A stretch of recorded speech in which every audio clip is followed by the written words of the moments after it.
Bismillahirrahmanirrahim. Assalamualaikum warahmatullahi wabarakatuh. Alhamdulillahirabbil alamin wa bihi nasta'inu ala umuri dunya waddin. Wassalatu wassalamu ala asyrafil anbiya'i wal mursalin wa ala alihi wa sahbihi ajmain.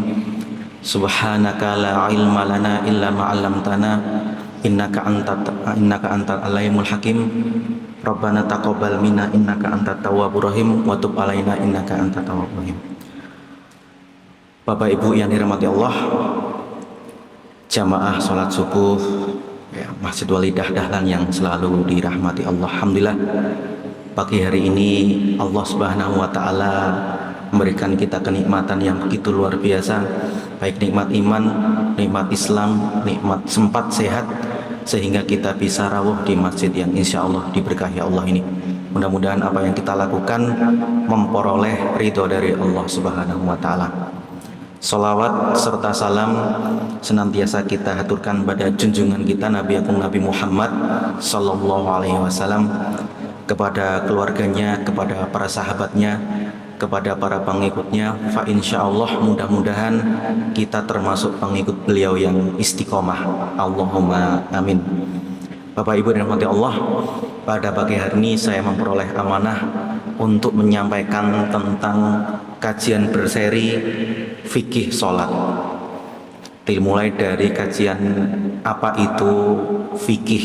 Fikih itu artinya paham, tapi tidak sekedar paham, tapi faham yang dalam. Oleh sebab itu kalau ada orang yang sudah balik, sudah berakal, dia mengatakan api itu panas, langit itu di atas, itu pemahaman yang biasa. Jadi kalau kita faham secara fikih, ya fikih sholat berarti kita tahu ya tata cara sholat, tahu kaifiyahnya, tahu rukun dan kewajibannya, tahu yang membatalkan sholat, seperti itu. Jadi terambil dari kata ya Syu'aib. Jadi kaumnya Nabi Syu'aib itu mengatakan ya Syu'aib, ya manafqahu kathiron mimma taqul.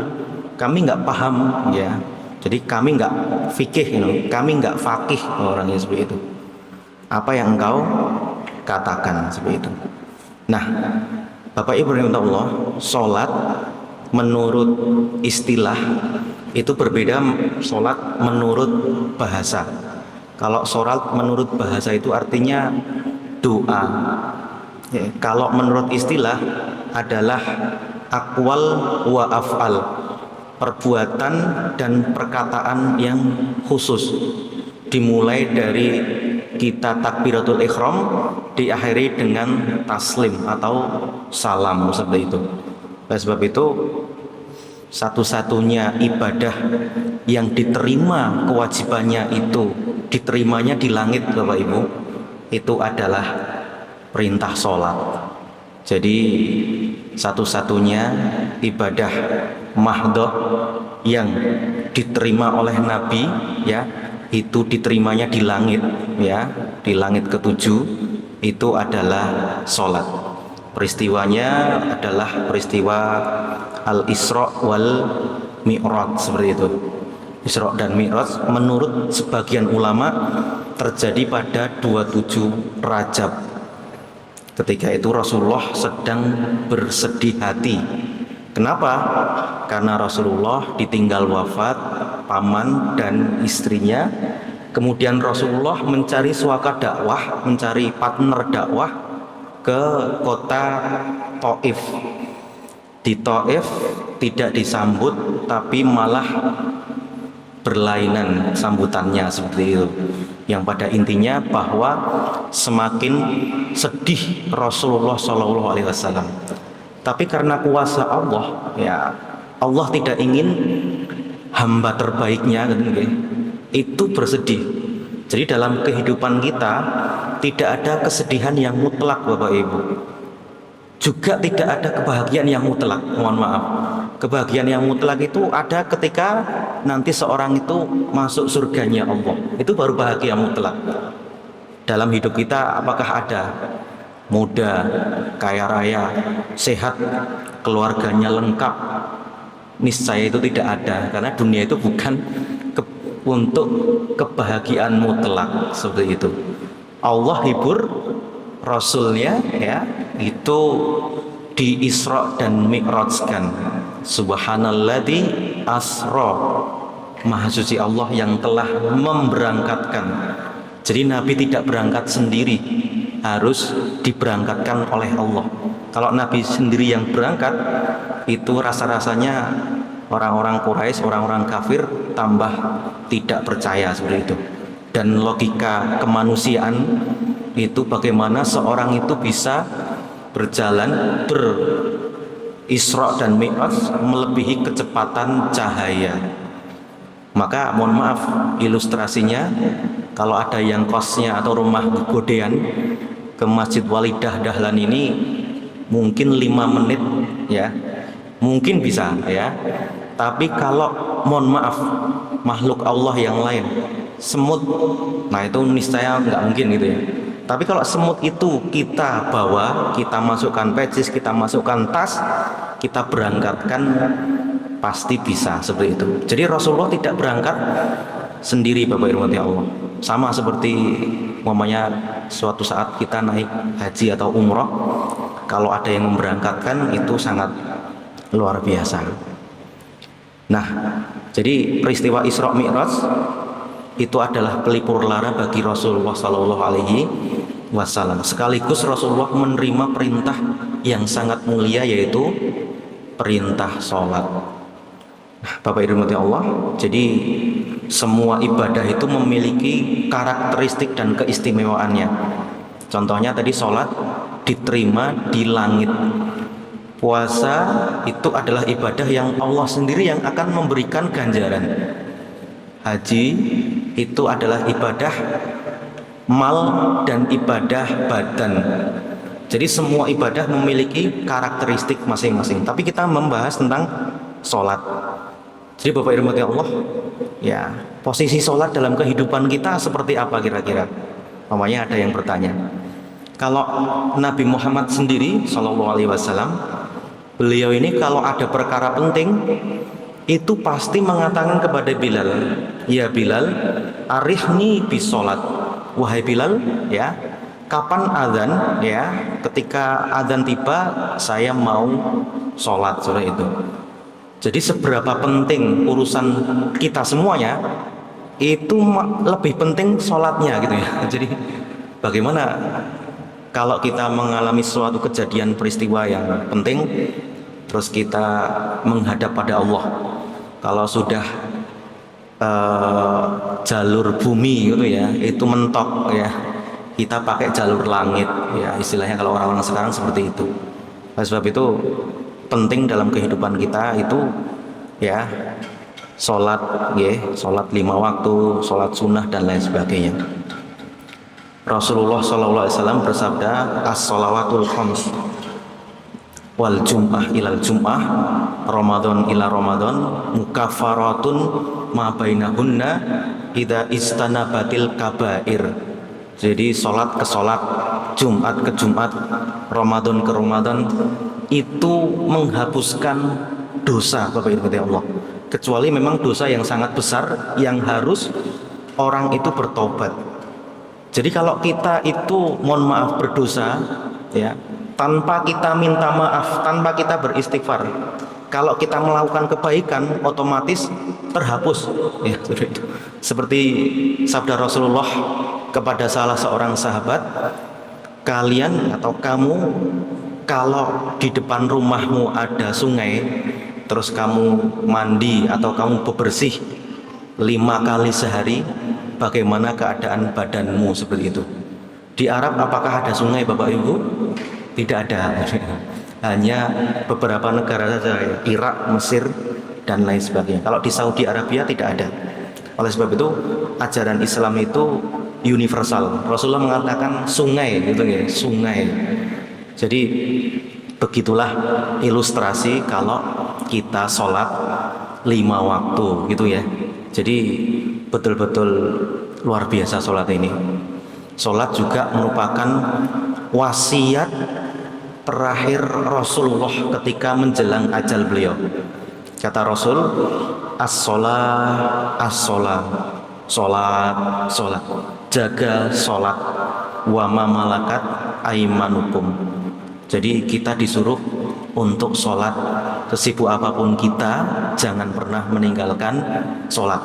Saya kira Bapak Ibu yang ada di sini, alhamdulillah ya, tidak pernah terbayangkan gitu ya, untuk meninggalkan, untuk tidak berjamaah saja tidak ada bayangan gitu ya. Jadi ini wajah-wajah insya Allah ya, calon ahli surga semuanya gitu ya. Amin ya rabbal alamin ya.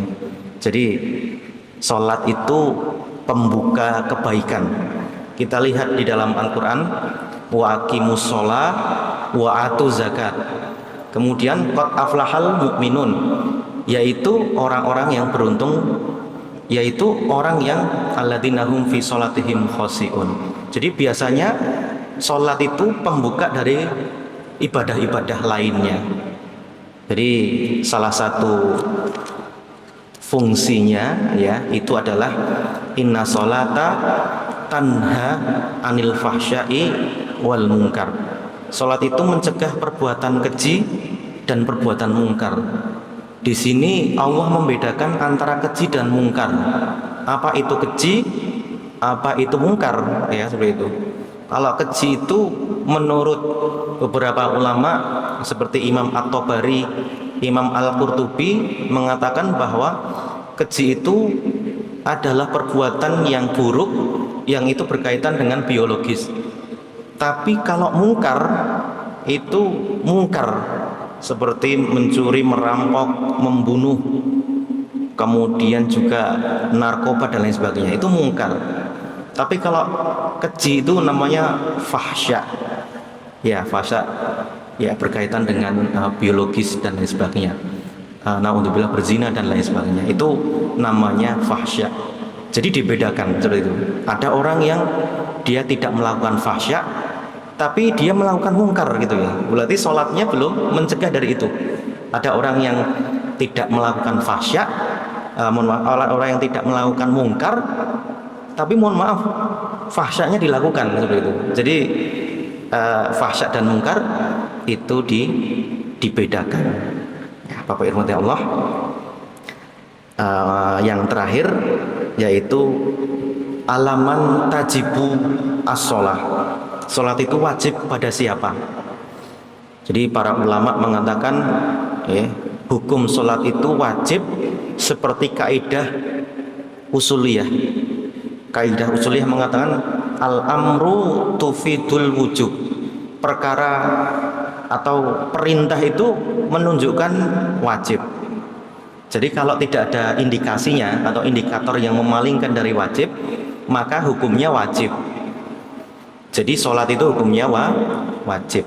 Pertanyaannya, kalau mengingkari kewajibannya, dia tidak beriman dengan sholat, artinya sholat itu nggak ada dalilnya, nggak wajib, maka dia bisa keluar dari Islam. Tapi kalau meninggalkan sholat karena malas, karena terlalu sibuk, itu namanya fasik. Fasik adalah irtikabul kabair wa ghaliba as-shaghair, seperti itu. Jadi dia dosa. Meninggalkan sholat itu hukumnya dosa. Ada yang menarik Bapak Ibu. Saya 2 hari yang lalu ditanya, Mas, saya meninggalkan sholat 2 tahun. Nggak nanggung-nanggung ya.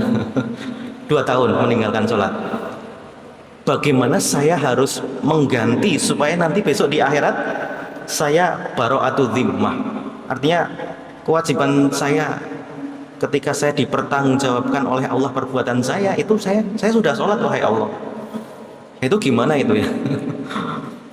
Susah juga jawabnya. Karena di zaman Nabi tidak ada orang yang sampai meninggalkan sholat itu 2 tahun.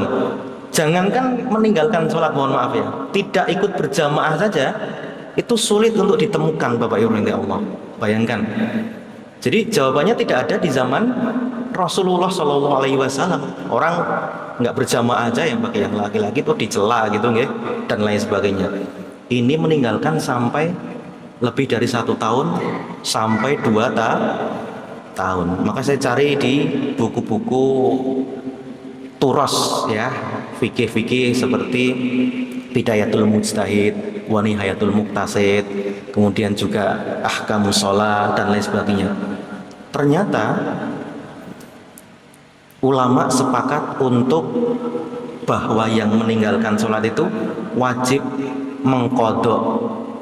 Kodok itu melaksanakan ibadah di luar waktu normal, itu namanya kok kodok. Nah, bagaimana teknisnya? Kalau ditanya teknis itu lebih sulit lagi. Ya, jadi ada ulama yang mengatakan kalau 1 tahun itu 365 hari. Berarti berapa kali dia meninggalkan sholat? Berarti setelah sholat duhur katakanlah dia mau sholat subuh, duhur, asar, maghrib, isya gitu ya. Nah itu nanti sekuat dia, kemudian dia ya menurut di dalam kitab Al-Majmu' ya itu dikatakan bahwa dikalkulasikan, diestimasikan, tapi wajib mengganti, wajib mengkodok. Bapak Ibu Allah, tadi sholat itu wajib untuk atau bagi yang pertama orang yang sudah balik, berakal, kemudian muslim. Kalau orang kafir, orang yang tidak balik atau orang yang majnun itu tidak wajib, kecuali orang yang gila tadi, nanti dia sembuh lagi. Nah, menurut ulama dia mengkodok seperti itu ya. Nah, itu kewajiban sholat. Imam Al-Ghazali menarik Bapak Ibu rahimani Allah. Di dalam buku-buku beliau mengatakan kewajiban sholat itu tidak hanya datang dari satu hadis, satu dalil Quran, satu hadis Rasulullah. Tapi Imam Al-Ghazali itu mengkompromisasikan, nah, seperti itu ya. Jadi apa dalil sholat itu wajib? Kalau ada orang yang berfilsafat gitu ya, mungkin pinter banget seperti itu filsafatnya, ditanya kalau cuman kaidah fikih ya, al-amru tufidul wujub, kurang ya, kita katakan lagi. Jadi Imam Al-Ghazali mengatakan di dalam Al-Quran itu ada percakapan antara penduduk neraka dengan penjaga neraka gitu ya.